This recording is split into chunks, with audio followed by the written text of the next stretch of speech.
예, 하나님께서 우리에게 주시는 말씀은 에베소서 5장 15절에서 20절까지입니다. 에베소서 말씀 보겠습니다. 5장 15절에서 20절까지 제가 봉독해 드리도록 하겠습니다.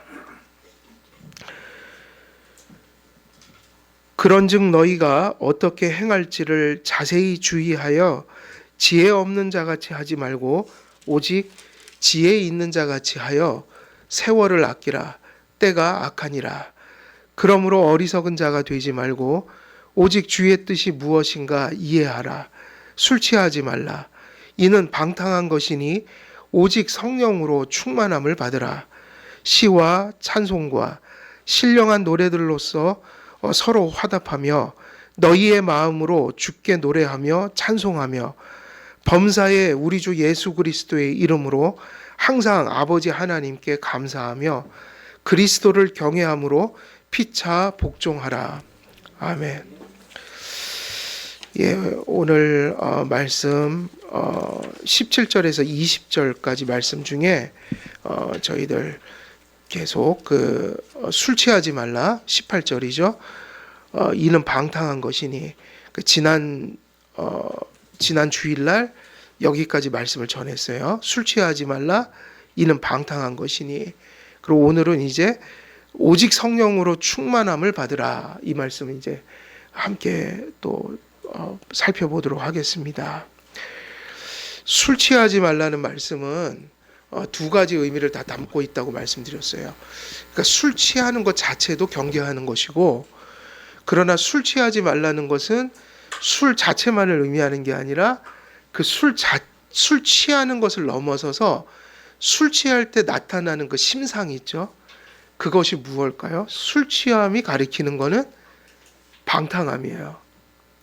술 취하는 것을 금지한 것은, 술 취하는 것을 경계한 것은 술에 사람이 취할 때 방탕해지기 때문이에요. 그러니까 술 취하지 말라는 것도 얘기하지만 술 취하지 않고 사람은 얼마든지 뭐 할 수 있을까요? 술 취하지 않고도 사람은 방탕할 수가 있죠. 그러니까 방탕한 것을 가리키는 심상으로서 주신 것이기도 해요. 그래서 이 말씀을 우리가 바로 이해했다면 문자적으로 술 취하지 말라는 것도 하나님이 경계하고 계신 거고, 근데 그것을 넘어서서 나는 술을 먹지 않아요. 이런 사람들도 상당히 삶이 방탕할 수 있다는 거예요. 어떤 면에서는. 그럼 방탕함이 무엇이냐? 방탕함은 절제하지 못하는 것이고 자기를 통제하지 못하는 것이에요. 그럼 그것을 우리가 뭐라고 얘기할 수 있냐면 철저히 자기중심적으로 살아간다. 자기애에 빠져 살아간다. 이 부패한 본성이, 그러니까 결국 자기의 부패한 자아가 욕구하고 바라는 대로 막 살아가는 거예요. 그걸 뭐라고 하냐면 방탕이라고 합니다. 그러니까 우리들은 이 말씀 속에서 두 가지를 다 사실은 경계해야 되죠. 성도는 술 취해 살면 안 돼요. 그렇지만 술 취하지 않는다고 해서 우리가 방탕함을 갖고 있지 않다고 생각하는 그것도 되게 위험한 생각이에요. 사람은 술에 취해 살지 않으면 그 어떤 것에 취해 살 수 있는 가능성들이 있어요. 그 사람마다 그 취해 사는 게 다 달라요. 그것이 우리를 바른 길을 가로막고 어떤 절제력을 잃어버리고 하나님 앞에 신앙이나 우리가 이렇게 하나님 앞에 바르게 살아가야 되는 어떤 삶의 부르심이 있는데 그것에 방해가 될 만큼 내가 그걸 절제하지 못하고 통제하지 못해서, 그 얘기는 거꾸로 얘기하면 무슨 의미가 될까요? 내가 그걸 통제하지 못한다는 말은 역으로 얘기하면 내가 통제해야 될 것에 뭐를 받고 사는 것이 되죠? 지배를 받고 사는 거예요. 그러면 그것이 무엇이 되든 위험한 거예요. 심지어는 선한 일들도 그 절제가 필요하고 선이 필요해요. 선한 거라고 막 하잖아요. 그 선이 되려 악이 될 수도 있어요. 그래서 예전에 보면은 마음 좋은 분들이 그 가족들에게 되게 고통을 많이 줘요. 그 막 보증 쓰고 이런 게 마음이 좋아서 하는 거거든요.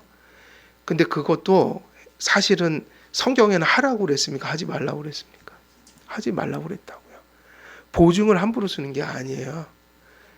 근데 막 무질서하게 앞뒤를 안 가리고 그냥 인심 좋은 게 좋은 거야 하면서 막 그 마음이 발동해서, 근데 그 마음은 좋은 거잖아요. 타인을 배려하고 도와주고 싶고. 그런데 그거 했다가 어떻게 돼요? 가족들이 길에 나서는 경우도 생겨요. 모든 것이 선한 것도 절제가 필요하고 선한 것을 선하게 행해야 돼요. 그 선함이 무절제가 되면 그게 되게 악이 될 수도 있다. 그래서 지난번에 말씀드렸듯이 성령의 8가지 열매 중에 뭐를 얘기했어요?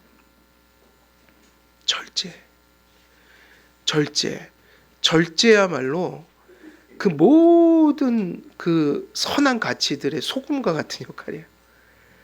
그 선한 것이 정말 선하게 나타날 수 있게 하는 것이 그게 절제다.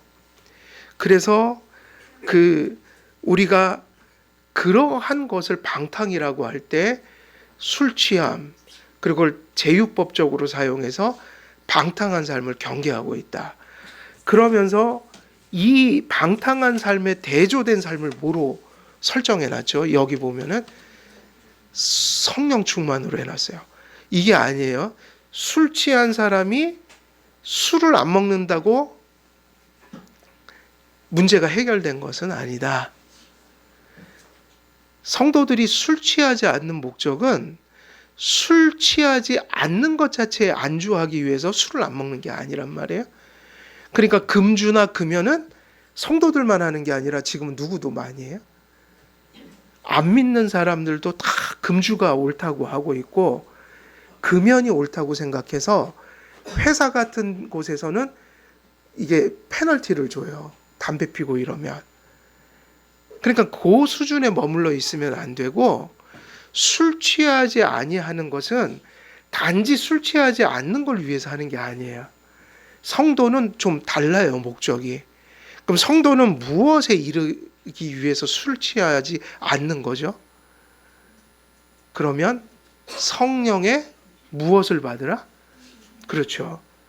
그래서 우리는 술 안 먹는 거 가지고 자랑하거나 술을 안 먹는 걸 가지고 내가 신앙으로 산다고 얘기할 수는 없어요. 술 취하지 않는 건 기본이지만 그걸 안 한다고 해서 죄를 안 지는 건 아니거든요. 그러니까 어디까지 더 가야 될까요? 술 취해서 살지 않는 것은 이게 더 옳아요. 막 술을 안 취하려고 발버둥 치고 이러는 거는 이미 좀 뭔가가 좀 이상한 거예요. 성도들은 술 취해서 살지 않는 것이 이런 이유 때문인 거예요. 별로 나에게는 술이 그렇게 필요하지가 않아요. 나는 이제 술 기운으로 살지 않아도 충분히 삶을 살게 되었어요. 이전에는 술이 없었으면 제가 살 수 없었는데 이제는 술과 같은 게 별로 필요치 않게 되었어요. 술을 먹는 문제가 이제 저에게는 아무것도 아니에요. 이유가 뭘까요? 이래야지 저희가 그리스도인으로 사는 거예요. 저는 이제 주인이 생기셨는데 진짜 주인을 만났어요. 이전에는 술이 나를 지배했고 방탕이 나를 지배했지만 이제는 제가 주인을 만났습니다. 예수님을 모시고 나니 이제는 술을 의지해서 살지 않아도 제가 살 수 있게 됐어요. 왜냐하면 술을 의지해서 사는 것보다 누구를 의지해서 살 때, 더 행복한 삶이 찾아왔고, 이전에는 술이 어떤 역할을 했냐? 진통제 역할을 했다. 괴로우면 술이 없으면 그 아픔을 가라앉힐 수가 없었어요. 근데 이제는 술이 진통제가 아닌 걸 알게 됐어요. 나는 근본적인 나의 고통을 해결하게 됐어요. 그건 누가 내 가슴속에 임하면서 예수님을 모시면서. 그리고 이전에는 할 수만 있으면 쾌락을 막 들끓게 하려고 술을 먹었어요. 쾌락을 막 극대화시키려고. 근데 이제 그런 쾌락이 나를 망친다는 사실을 알게 됐어요. 이젠 그런 쾌락을 의지해서 사는 게 아니라 이전에는 맛보지 못했던 정말 이상한, 이전에는 경험해보지 못한 그런 희락을 내 가슴 속에 경험하게 됐습니다. 그래서 이제는 주님이 주시는 평안과 주님이 주시는 기쁨과 주님이 주시는 희락이 있어서 술과 같은 것이 이제는 나에게 별로 필요하지 않게 되었어요. 그래서 이미 그것이 되게 율법주의적인 모습인 거예요.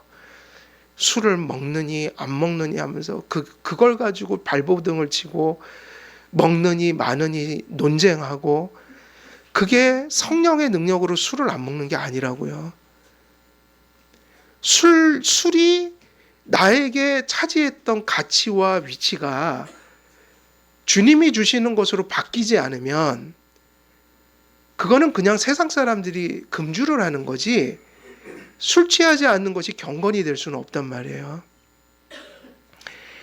요즘에 제가 지금 이 세상에서 일어나는 일을 보니 한국 사람들이 샤머니즘과 무속에 취해 사는 거예요, 지금. 그 정도인지는 몰랐어요. 무속의 그 힘이 이 국가를 흔들고, 그게 한 사람의 문제가 아니더라고요. 거의 권력자들이 다 무속에 의지해요. 제가 벌써 옛날부터 알고 있어요. 진보든 보수든 예전에 모든 대통령들이 대통령이 되면 풍수설부터 따라가요. 자기 자신들의 그 조상의 무덤을 옮겨요. 그거 다 무속 아니에요. 근데 재밌는 건 그들이 크리스찬이라고 얘기한 사람들이에요. 천주교를 다니는 뭐 사람이거나 뭐 기독교 개신교인 대통령이 다 뒤에서는 그딴 짓을 하고 있는 거예요. 난 정치가들의 신앙을 믿지 않아요. 절대로 믿으면 안 돼요, 그들을. 아주 우리 교회 오면 아주 2년을 새가족 교육을 시켜갖고 그러지 않으면 안 받아요. 구급 공무원까지는 받겠습니다. 그냥 안 받아요. 진짜입니다. 보세요, 내가 그러나 안 그러나. 아주 지겨워서 그냥 딴 교회 가버리나. 아주 믿을 수가 없어요. 그런데 이번에 또 아이러니한 게 그래요. 다 나가서 막 이거 하고 있잖아요. 그 지금 무속에 어떻게 저랬냐 막 손가락질하죠. 근데 재밌는 게 지금 무당들이 아주 무당집에 불이 났대요. 정치적으로는 비판하면서 자기들은 또 가서 점을 보는 거예요. 유행처럼. 그 세상의 한계예요, 그게. 그걸 비판하면서 지금 붐이 일어났대요. 또 무속의 붐이. 그게 요번에 그게 막 그러니까 사람들이 다 어디 가요, 지금? 말로는 또 막 비판하면서 또 이제 자기들은 어디 찾아가는 거예요? 무속인들을 찾아가는 거예요. 지금 유행이 돼 버렸어요. 매출이 엄청나게 올랐대요, 무당집이. 한국 사람들의 뼛속까지 샤머니즘이 있다는 건 최근의 얘기가 아니에요. 그 30년, 80년대, 90년대에 교회의 문제를 근심했던 깨어있는 선지자 같은 목사님들이 항상 그 얘기했어요. 예수, 이름만 예수를 부르지 뼛속까지 샤머니즘이 스며 있다. 그래서 교회 다니는 사람들도 무속을 쫓아간다고요, 다. 우리 청년들이나 우리 어린 친구들도 교육 잘해야 돼요. 교회를 다니면서 다 한단 말이에요. 뭐 해요? 사주 보고. 결혼시킬 때 그 뭐 하죠? 사주 보잖아요. 그죠? 궁합. 생년월일 다 물어가요. 그리고 풍수지리 기본으로 믿고 장로님이 교회 터를 이거 하면서 당했네. 진짜라니까요. 시골 교회. 그리고 요즘에 타로점은 아주 지금 저기 대학가 가면 기본이에요. 제가 여기 안양 상가 가니까 거기도 있더라고요. 그 또 뭐 있어요? 손금. 또 저기 뭐죠? 그걸 뭐라 그러죠? 이거 관상. 족상도 있더라고요. 두상도 있어요, 여러분. 띠, 그 다음에 또 장명, 그리고 또 뭐 있죠? 무지무지 많을 거예요. 손금도 했고 발금은 안 보대요. 그런데 이런 것들이 사실은 세례받은 사람들이 가서 하는 거예요. 이걸 믿을 수 없어요. 세례받은 사람들이 급하면 점집을 찾아간단 말이에요. 그리고 목사님들도 점집 갈 것 같아요? 안 갈 것 같아요? 그게 왜 가능할 것 같아요, 여러분? 제가 알아요, 그걸. 저는 그 세계를 알아요. 자유주의에 물든 목사들은 하나님을 안 믿는다고요. 종교 다원주의가 들어와 있다고요. 그래서 신학자가 자기 방에다가 불상 갖다 놓는다고요. 그거 아세요? 옛날에. 그러니까 제가 신문을 전해 봤을 때 캐톨릭과 개신교 합쳐서 약 모든 크리스찬이라고 하는 사람들의 30%가 점집을 드나든다. 언제요? 힘들고 어려울 때. 목사님들이 자유주의가 들어간 사람들은 당연히 갈 수 있죠, 점집에. 그러니까 이 일들이 사실은 교회와 무관한 일이 아니에요.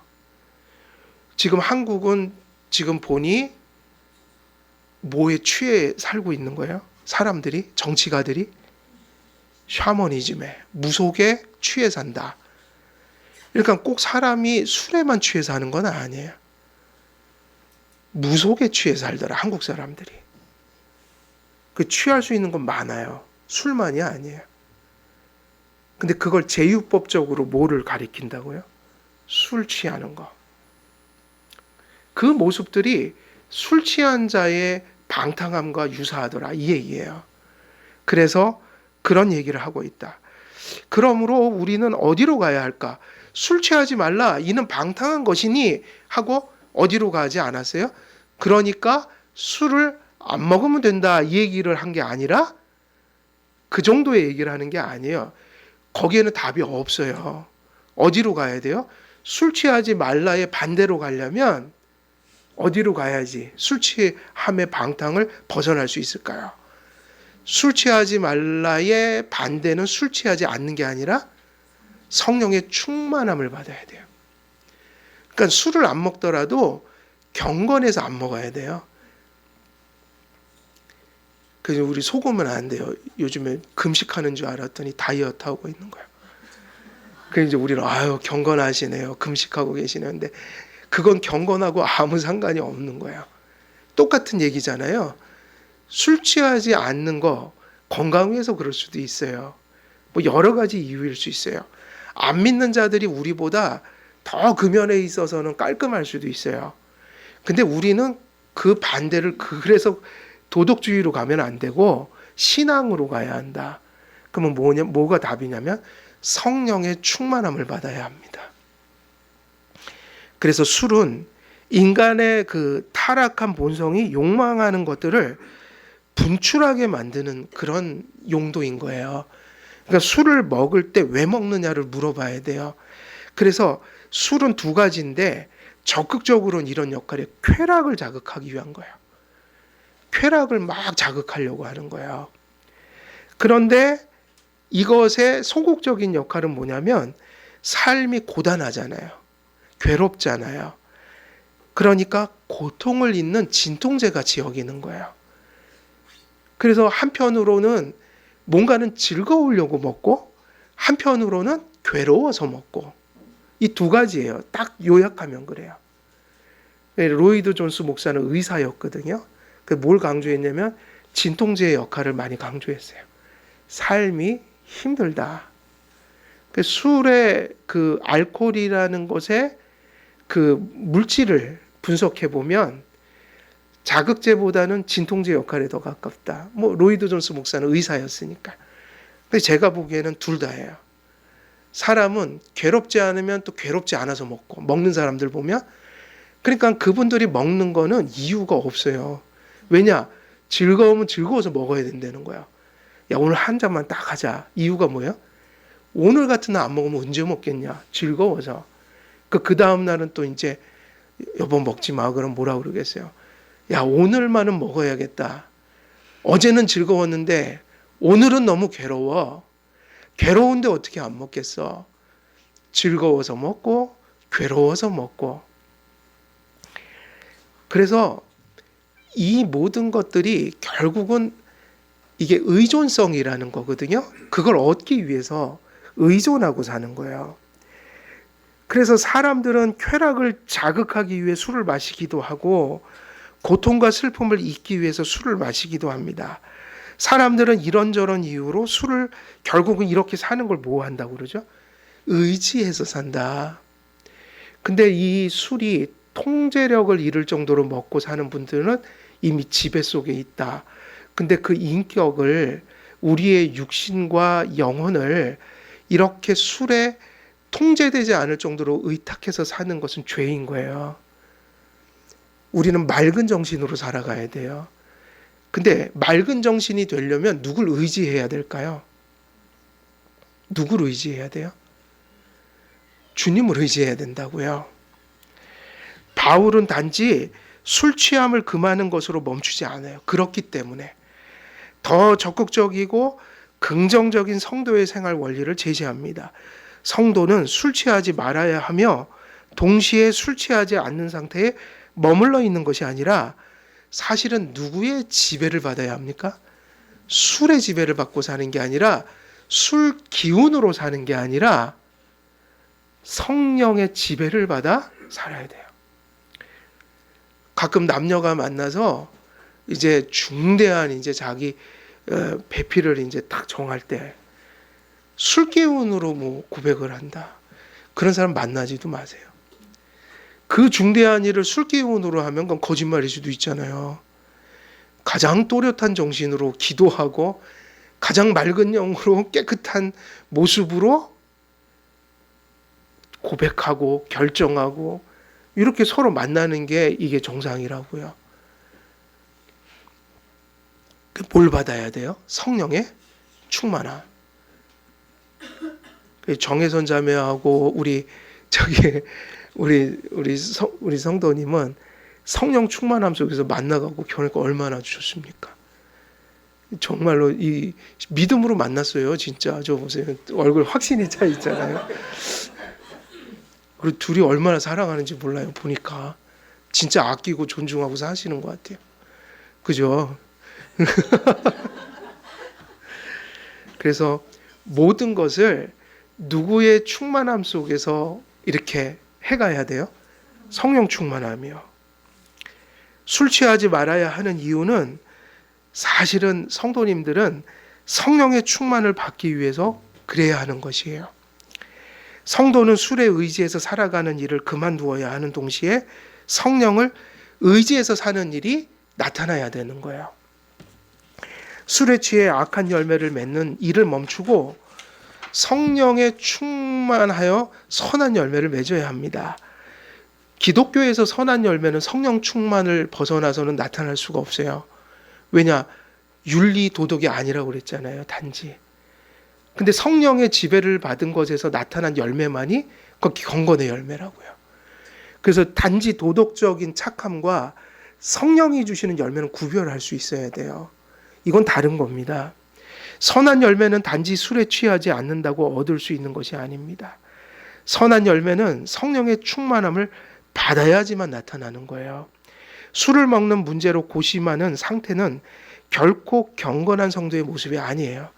성도는 술을 먹는 문제로 고심하는 자리에 머무는 것이 아니라 성령의 충만함을 누리는 자리로 나와야 되는 거죠. 성령의 충만을 받으면 술 같은 것은 그에게 별 가치를 갖지 못하게 돼요. 성령께서 주시는 은혜를 경험한 자들은 술이 그렇게 중요한 문제가 아니라는 거예요. 인생 속에서. 왜냐하면 성령으로 충만한 사람은 술을 필요로 하지 않기 때문이에요. 술은 성령으로 충만한 자에게 아무런 가치도 없고 아무런 중요성도 갖지 못해요. 성도는 술 취함이 가져오는 폐해를 인지하는 동시에 술 취함이 결코 줄 수 없는 것을 성령께서 베풀어 주심을 이해하기 때문입니다. 그러니까 우리의 신앙은 이걸 완전하게 경험할 수는 없어도 세월이 흐르고 하나님 말씀을 자꾸 배우고 또 신앙의 경륜이 쌓여갈수록 하나님이 주시는 것이 너무 소중한 것들이라는 것을 자꾸 경험하는 게 되게 중요해요. 성도는 술 기운으로 살지를 못해요. 그러니까 그 상태를 성도는 원래는 정상적이라면 견뎌내지 못해요. 성령 충만하지 못한 자신의 모습을 보면 그들은 괴로워서 회개하지 않고는 견딜 수가 없어요. 그래서 성령 충만한 것도 경건이지만 자신이 성령 충만하지 못한 것을 깨닫고 괴로워하는 것도 경건이에요. 그래야지 회개하고 또 돌아가지 않겠어요? 성경에는 그런 말씀을 하셨어요. 의에 줄이고 목마른 자들이 어떻게 된다고 그랬죠? 그들이 배부를 것이다. 성령 충만을 누려본 사람이 성령 충만하지 못할 때의 폐해를 느끼고 뭐를 목말라 할까요? 생명에 있는 사람들만 영적인 양식을 그 욕구를 그리고 그것이 결여됐을 때 고통을 느껴요. 그러니까는 영적인 가치를 목말라 할 수 있다는 건 생명이 있다는 증거고 우리가 식욕이 있어야 음식을 먹고 생명을 유지해 가듯 영적인 것을 사모하는 마음이 가슴속에 있어야 그 신앙이 정상적일 수 있다. 그래서 우리 성도님들의 관심사가 사실은 최고의 관심사가 어디 있냐면 성령께 있어야 된다고요. 성령이여 나를 지배해 주소서. 그 성령님이 내게 충만할 때 오는 기쁨, 유익, 열매 이런 것들의 관심이 자꾸 솟아나야 돼요. 그것이 결여될 때는 결여될 수 있죠. 왜냐하면 이 지상의 신앙은 절대로 완벽하지 않으니까요. 근데 결핍됐을 때는 배고파야지 정상이거든요. 그래서 성령을 구하죠. 그래서 성도들은 내 신앙의 알람이 반짝반짝 비춰지면 기도하기 시작해요. 그리고 우리 신앙의 알람이 켜지기 시작하면 그들은 말씀을 펴서 읽기 시작해요. 왜냐? 목마르니까요. 근데 그들이 생명이 있단 말이에요. 그러니까 하늘의 양식을 의지할 수밖에 없어요. 그걸 뭐라고 하냐? 주님을 의지해서 산다. 주님을 의지해서 산다. 그러면 그게 없을 때 사람은 뭘 의지해서 살까요? 술기운으로 살죠. 그럼 그게 되게 위험한 거예요. 신앙적으로는요. 그러면 우리가 성령의 충만이 의미하는 것이 뭘까요? 그 성령 충만이 뭘까요? 이것은 우리가 지금 이 신학과 이 교계에 존재하는 장로교회와 오순절 신학이 다르기 때문에 이걸 잘 정리해야 돼요. 그래서 오늘 이 성령 충만이라는 것은 성경에서 무엇을 의미하는가? 성령 충만은요, 성령 세례와 구별된 얘기를 하고 있는 거예요. 여러분이 성령 세례라는 게 순복음교회나 오순절 신학에서는 이렇게 얘기를 해요. 예수 믿고 구원받았지만 성령 세례를 못 받은 사람들이 있다. 그럼 이제 원래 오순절 신학에서 성령 세례는 방언할 때 성령 세례를 받았다고 그랬다고요. 근데 이제 요즘에는 그렇게까지 얘기를 좀 힘들어해요.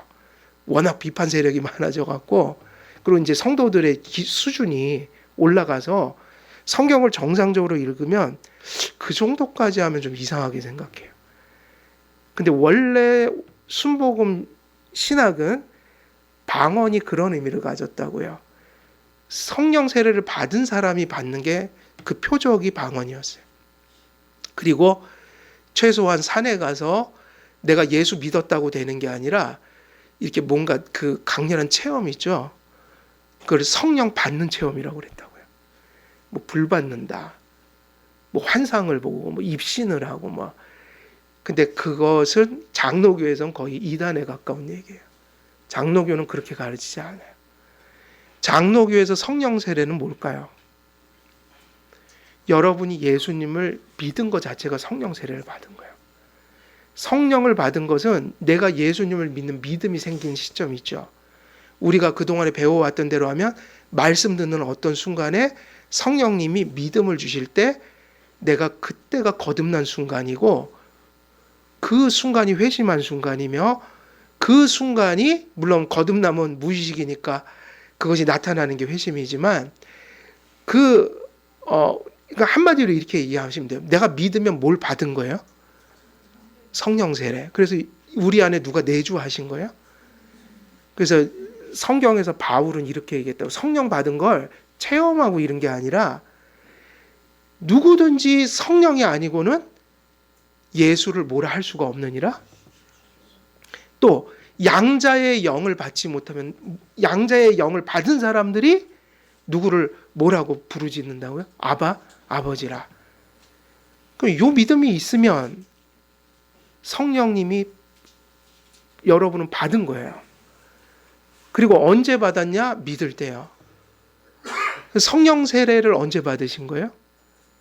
예수님 믿으실 때요. 그래서 물 세례는 그 성령 세례를 받았기 때문에 성령 세례를 표하는 인침이다. 이게 장로교회의 세례관이라고요.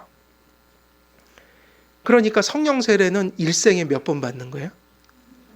그리고 예수 믿는 분들은 사도 바울이 또 그 얘기를 했어요.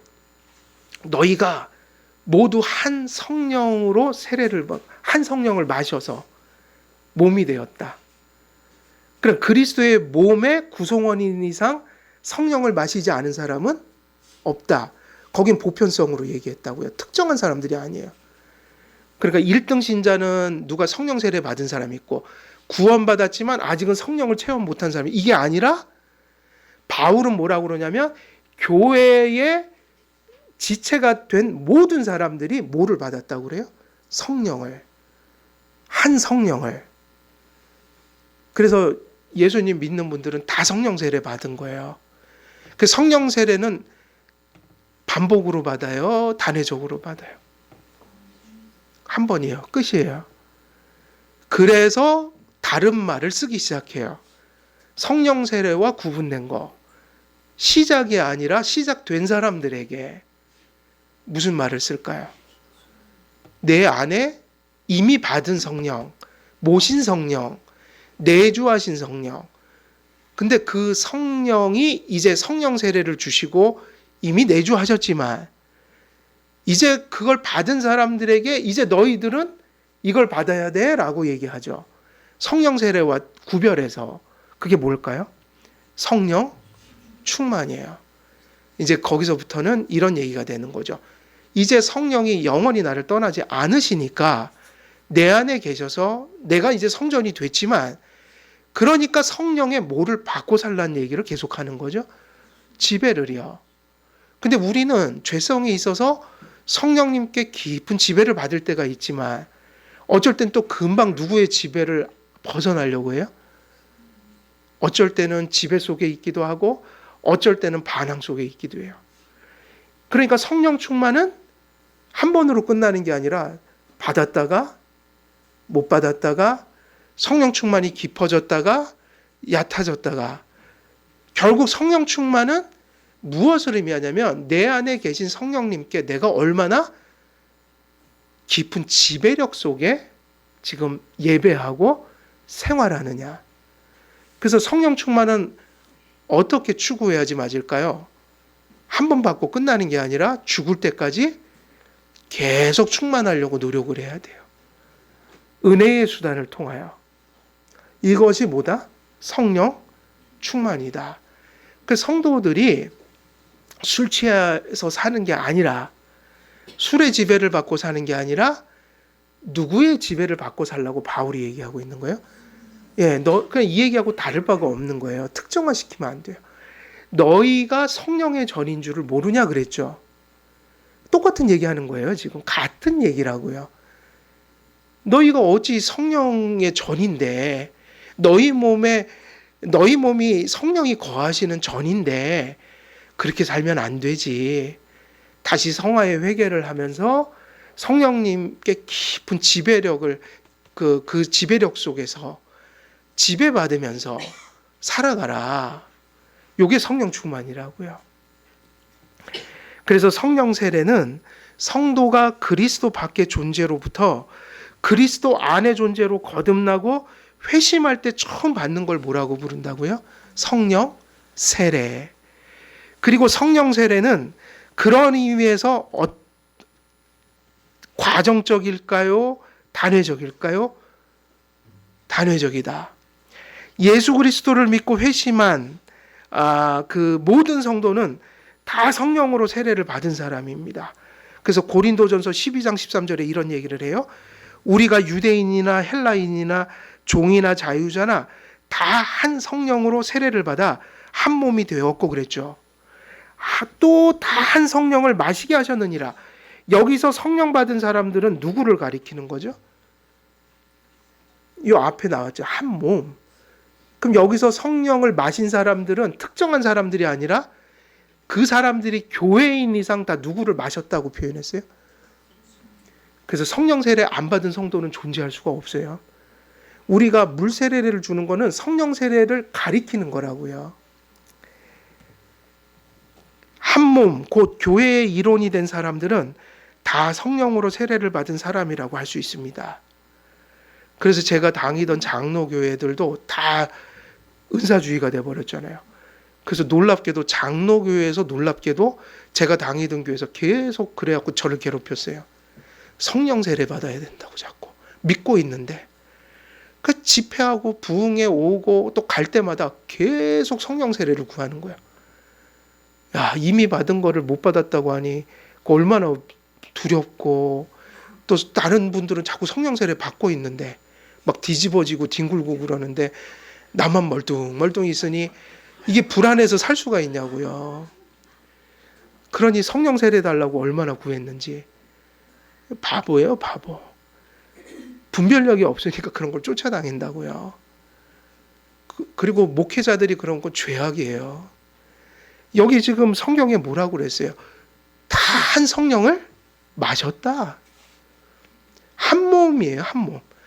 교인은 다 성령 세례 받은 거예요. 이런 얘기를 하다 보니까 교회에 어떤 사람이 있냐면 뭘 체험하고 뭘 봤다는 사람들이 인류 신자가 돼 있는 거예요. 그러니까 소위 말하면 이런 신학 속에는 그 급수가 있는 거예요. 성도들의 1등 성도 있고 2등 성도 있고, 성령 세례 받으면 1급 성도, 아직은 성령 세례 못 받으면 무슨 성도예요? 2급 성도. 이걸 누가 이렇게 나눠놨냐고요. 이런 얘기 성경에 없다고요. 여기에 뭐가 있을 수 없다고 그랬어요? 차별이 있을 수 없느니라. 연약한 분이 있고 조금 더 강한 신앙의 사람이 있는 거죠. 2급 신자가 있는 건 아니에요. 그리고 심지어는 성경에서 더 믿음 좋은 사람들을 왜 세웠냐면 누구를 섬기라고 세운 거예요? 그렇죠. 내 믿음이 좋다면 교만해지면 그 쓸데없는 거예요. 교회 유익이 안 돼요, 그 믿음이. 내가 다른 사람보다 뛰어난 믿음이 있다는 건 조금이라도 다른 사람들을 돕는데 하나님이 쓰시려고 내게 조금 더 부어주신 거다. 그러니까 그 믿음이 내게 아니라 누구 거야 돼요?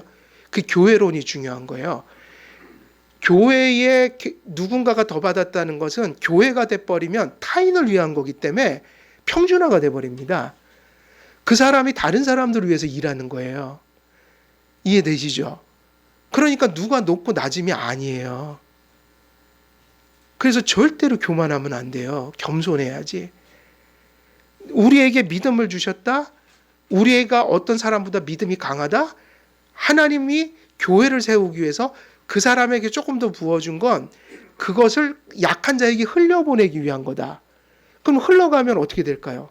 평준화예요, 그냥. 하나님이 보실 땐 그런 사람들을 섞어놔갖고 교회가 유지되게 하셨다고요. 그러니 교회론으로 가면 금방 답이 나와요. 강한 자가 왜 있고 약한 자가 왜 있는지. 그리고 그들이 왜 한 성령을 마신 동일한 한 몸인지가. 그리고 거기서는 차별이 의미가 없어져요. 똑같은 거예요. 따라서 성령 세례란 누군가 믿음을 통해 그리스도와 죄인을 연합시키는 성령의 역사로 불신자에게서 신자로 변화되는 순간에 주신 것이며, 말씀을 듣는 어떤 순간에 성령의 은혜로 믿음을 갖게 되고 회개하는 그 뭐를 의미하면 시작점 있죠. 그거를 받은 사람들이 뭐다? 성령 세례 받은 사람들이다. 그러니까 여러분들이 진정한 믿음으로 세례를 받은 분들은 다 무슨 세례를 받은 사람들이에요? 그러니까 이게 중요해요. 성령 세례 안 받았는데 물 세례를 주는 거는 없어요. 우리가 전제를 그렇게 둔 거라고요. 성령 세례를 받았다라는 전제하에 물 세례를 주는 거라고요. 그 여러분들은 다 똑같은 의미에서 신자들이에요. 세례 신자들. 성령 세례는 단회적 사건으로 누군가 그리스도 안에 거하게 되는 사건입니다. 물 세례는 이와 같은 하나님과의 새로운 관계의 시작을 표시하는 것입니다. 그러나 성령 충만은 성령 세례를 받은 사람들이 성도로서 예배하고 살아가도록 이미 임한 성령께서 우리를 순간순간을 지배해가는 역사다. 그러니까 성령 충만은 순간순간 받아야 되는 거예요. 성도님들이 성령 충만 받을 수도 있고 못 받을 수도 있어요, 없어요? 그렇죠. 막 롤러코스터를 탈 수도 있어요. 막 충만했다가 어쩔 땐 또 반항했다가. 그러니까 이러면 안 되고 우리들은 어떻게 하라는 거예요? 순간순간 성령님의 지배 속에 살도록 말씀을 읽고 기도하고 교회라는 이 은혜의 수단을 붙들어 성령님이 그 수단들을 통해 역사할 수 있도록, 그래서 성령 충만을 받으라, 이 얘기를 하고 있는 겁니다. 그래서 성령 충만은 단회적인 역사가 아니라 무슨 역사예요? 지속적인 역사요. 이것은 죽을 때까지 계속 반복되는 역사다. 성령께서는 말씀과 은혜의 수단을 통해 지속적으로 성도를 인도하시고 통치하십니다. 근데 이 모든 은혜의 수단을 하나로 딱 요약하면 뭘까요? 은혜의 수단을 요약하면 뭐 많죠, 은혜의 수단이. 그럼 말씀이에요.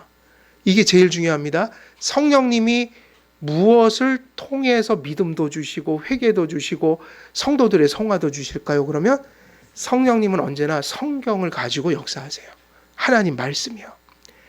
성령 세례를 단회적으로 받아 그리스도 안에 거하기 시작한 사람들은 지속적으로 성령의 지배도 받습니다.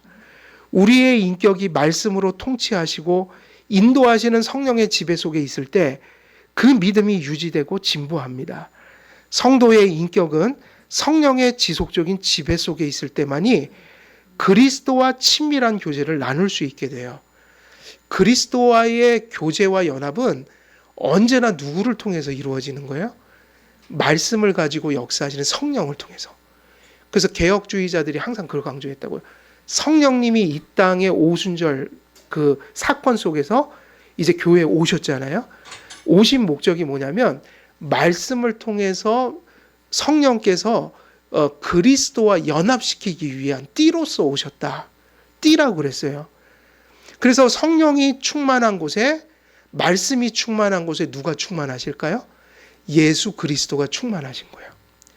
성령이 충만하면 어떤 것을 충만하게 하는 게 아니라 성령님은 항상 예수를 충만하게 만드세요. 그 얘기는 뭐냐? 우리의 가슴과 의식 속에 예수의 의식으로 가득 차게 되고 우리의 마음이 가득 차게 되고 그에 대한 확신이, 그리스도의 사랑이 우리의 심령 속에 분명해지기 시작한다. 그래서 성도들이 하나님의 말씀 진리를 꼭 붙들고 사는 것이 성령 충만한 모습의 표인 거예요. 지금 수많은 이단들이 이 성경의 예수를 버리고 인간을, 그 이단자들, 그 교주들이 뭐 누가 예수다, 지들이 보혜사다, 지들이 무슨 예수다, 지들이 하나님이다, 이런 거. 이게 얼마나 비참한 일인지 몰라요. 왜 성경에 있는 예수님을 인정 안 하고 그런 이단 교주들이 나오고 거짓 메시아들이 이렇게 판을 치고 다니느냐? 그게 성령 받지 못한 이유인 거예요.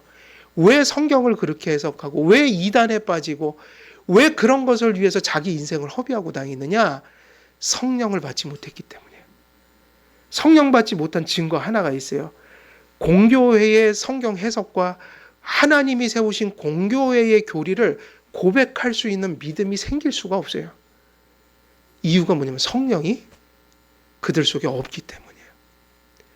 그래서 성령이 계신 것은요, 금방 검증이 됩니다. 하나님 말씀을 바르게 믿고 인식하고 고백하고, 그리고 거기에 더하면 그 말씀을 따라 사는 삶의 열매를 맺어가고, 이것보다 더 분명한 증거가 없는 거예요. 그래서 그러므로 성도는 늘 무엇에 충만해서 살아가야 돼요? 성령이요. 결국 이 얘기는 지금까지 설명한 대로 보면 뒤바꾸면 무슨 얘기가 되죠? 성령님의 지배를 받고 살아야 한다. 성령님을 의지해서 살아간다. 그러니 이 신앙이 있는데 우리가 주님을 의지하지 않고 어찌 내 인생을 술과 같은 것에 지배받고 살 수 있냔 말이에요. 술만이 아니죠. 도박. 또 뭐 있을까요? 아까 얘기했던 무속가 같은 걸 의지하고, 또 무슨 뭐 많겠죠. 뭐 마약도 이제는 특이한 게 아니라 너무 보편화돼 버리고 있어서 걱정이에요. 뭐 심지어 이런 걱정까지 되는 거예요. 학교나 학원 같은 데서 혹시 저 아이들이 뭐 하나 음료수 받아 먹었다가 또 마약 중독되는 거 아니냐. 여기 안양에서도 그런 일이 있었다고 그러대요. 벌써. 그런데 성령의 지배 속에 사는 사람이 어떻게 다른 것을 나의 주인으로 받아들일 수 있냔 말이에요. 그것이 절대로 이렇게 이렇게 양립할 수 없는 모습들이다. 그래서 술 취함이 성령 충만과 뭐 여러 가지 유사점이 있어요. 지배한다는 면에 있어서는. 유사점이 있다면 술이 성령처럼 인간의 정신과 육체를 뭐 한다는 데 있을까요? 지배한다는 데 있다. 그래서 병렬 구조가 되는 거죠. 술 취하는 거하고 성령 충만한 게 비슷한 점이 있다. 지배한다. 그런데 이런 식으로 지배받으면 안 된다. 성령의 지배를 받으라. 거듭난 성도는 술의 지배를 받으면 안 되고 성령의 지배를 받아야 합니다. 술은 방탕하게 하고 무절제하게 만들며 악한 쾌락에 빠져들게 하는 결과를 가져오지만 성령 충만은 거룩하게 만들고 절제하게 만들고 거룩하고 선한 기쁨을 베풀어 주십니다. 인간을 지배한다는 점에서 술과 성령은 유사점이 있지만 결과가 너무 다른 것을 준다는 거예요.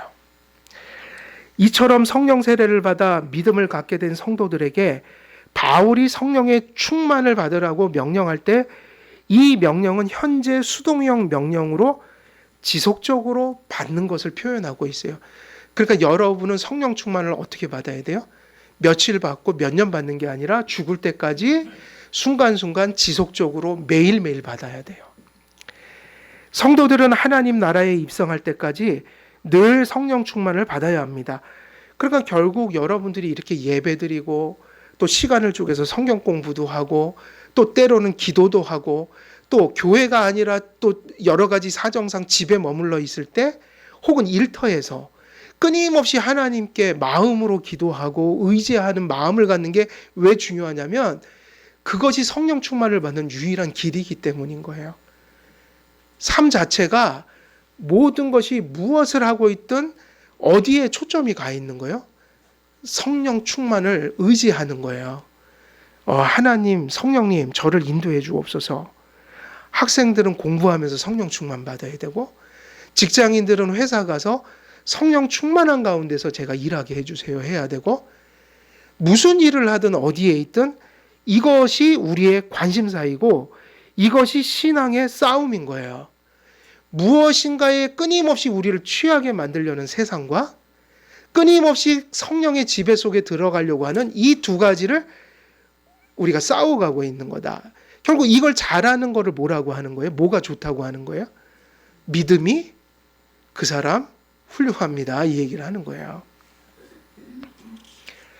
그래서 우리가 이러한 이치를 깨닫게 된다면 동일한 모습으로 지배하려고 하나 너무 다른 것을 베푸는 이 두 가지 길, 이런 것들을 우리가 생각할 때 우리가 이제 그런 것들을 많이 생각해야 되죠.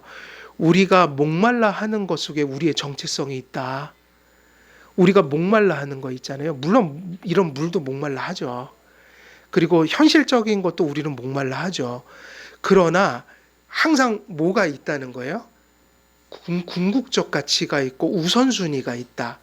평소 때는 이런 게 죄가 아니잖아요. 이 물이 죄가 있어요? 근데 혹여라도 누가 와서 우리에게 이런 상황을 만들 수 있어요. 우리가 10일 동안 물을 안 주고 가둬놓고 야, 너 이 물 한 컵 줄 테니까 예수 좀 욕해라. 이러면 이게 물이 무서워지는 거예요. 그러니까 현실적인 게 나쁜 게 아니라 그것도 하나님 주시는 거잖아요. 그런 얘기가 아니에요. 근데 평소 때는 그게 축복이고 은혜예요. 근데 어느 순간에는 그 어떤 것이 심지어는 이 물 한 잔이 이걸 주님을 택할 거냐 이걸 택할 거냐 우리에게 이렇게 도전해 올 때가 있단 말이에요. 그때 우리는 이 물을 평소 때 그렇게 마시던 물을 하나님의 축복이었고 아무 문제가 없던 물을 그 순간에 마시잖아요. 그러면 이것이 하나님을 배반하는 이유가 되는 거예요. 이해되시죠? 무슨 얘기인지. 우리 삶 속에서는 가끔 평소에는 문제가 없다가 어떤 상황이 돼서 이런 것이 우리를 시험할 때가 있어요. 그때는 우리가 뭐를 기억하고 있어야 될까요? 궁극적 가치가 우리에게 뭔가, 수단적 가치가 있는데 우리에게 목적적 가치가 있다.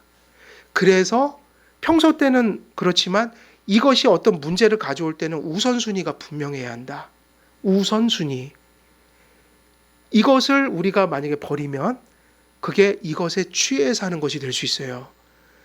술이 우리를 취하게 한 게 아니라 물 한 잔이 우리를 완전히 타락시키는 취하게 많은 독주가 될 수 있다 이 얘기예요.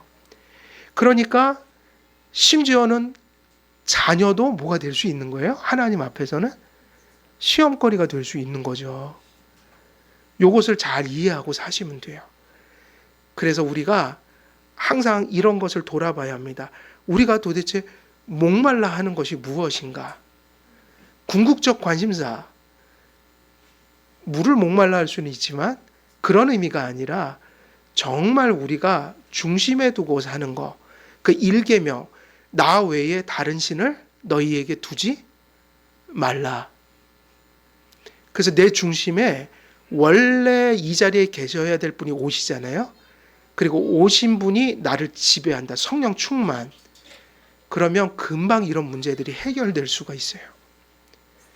항상 우리의 모든 문제는 가치 판단에 달려 있어요. 행복도 어디에 있을까요? 가치 판단이요. 그래서 역경이 축복이 될 수도 있어요. 이게 다 뭐를 통해서요? 가치 판단. 오늘은 여기까지 말씀을 전해야 될 것 같아요. 그래서 말씀은 요 본문 말씀 오늘 다 끝났습니다. 술 취하지 말라. 이는 방탕한 것이니 너희는 도리어 성령의 충만함을 받으라. 오늘 여기까지 말씀을 전했습니다. 우리 성도님들은 다 성령님을 모신 그죠? 성도님들이셔요. 이제 여러분들은 성령의 충만함을 매일매일 받고 살아야 합니다. 그래서 세상에 취해 살지 아니하고 성령에 붙들려 사심으로 성령께서 주시는 그 희락과 또 열매를 많이 맺으시는 여러분 모두 되시기를 주 예수 그리스도의 이름으로 간절히 축원드립니다. 하나님 아버지, 오늘도 주님의 말씀을 전하였습니다. 들은 말씀, 전한 말씀 가슴속에 새겨지게 하시고 또 그 말씀을 붙들고 세상을 살아갈 때 그 말씀이 생명의 능력이 되어 하나님의 뜻을 이루고 하나님께 영광을 돌리며 우리에게 큰 평강이 되는 그런 결실이 있도록 하나님 모든 성도님들 인도하여 주옵소서. 감사드리오며 우리 주 예수 그리스도의 이름으로 기도드리옵나이다. 아멘.